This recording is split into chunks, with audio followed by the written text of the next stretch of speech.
In this lab, you're going to use a pendulum to check the conservation of energy. Click on the link and you will be taken to the simulation.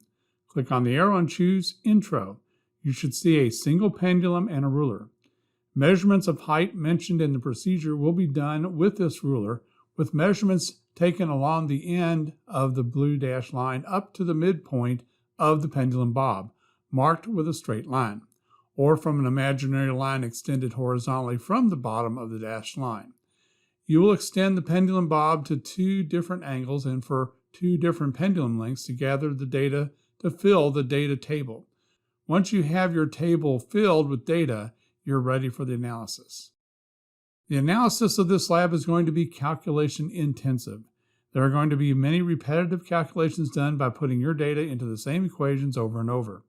When it comes to repetitive calculations, I would recommend spending time creating appropriate cells in Excel and letting it do the calculating for you. This is my version of Excel for this lab. I have it set up so the periods are all listed here in cells 2 through 9. My initial heights, capital H1 and capital H2, are listed here, followed by the additional heights that the pendulum bob was raised, little h11, little h12, little h21, and little h22. After that are my mass values.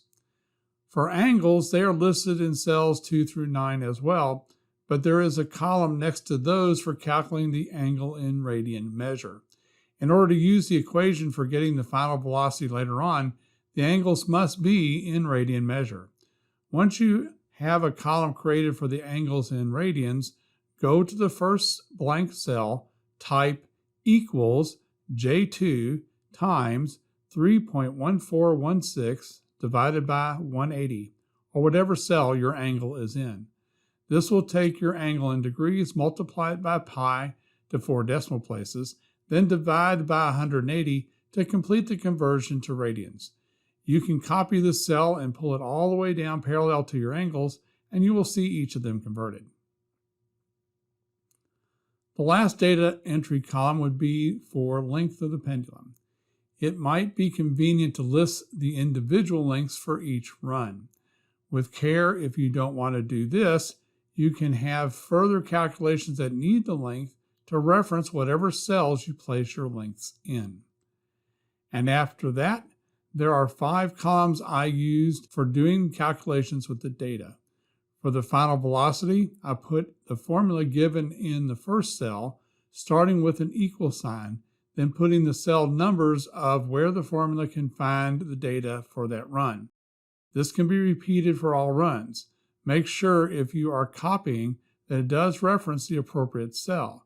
You might find it less confusing in this case just to explicitly put the formula to make sure the proper cells are referenced.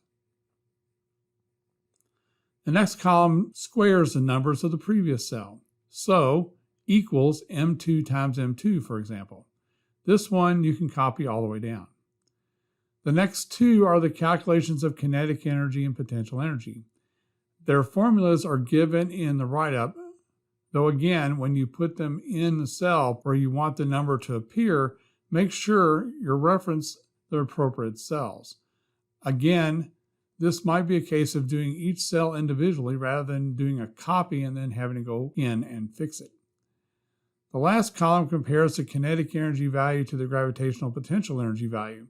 The closer this ratio is to 1, the closer you are to energy conservation.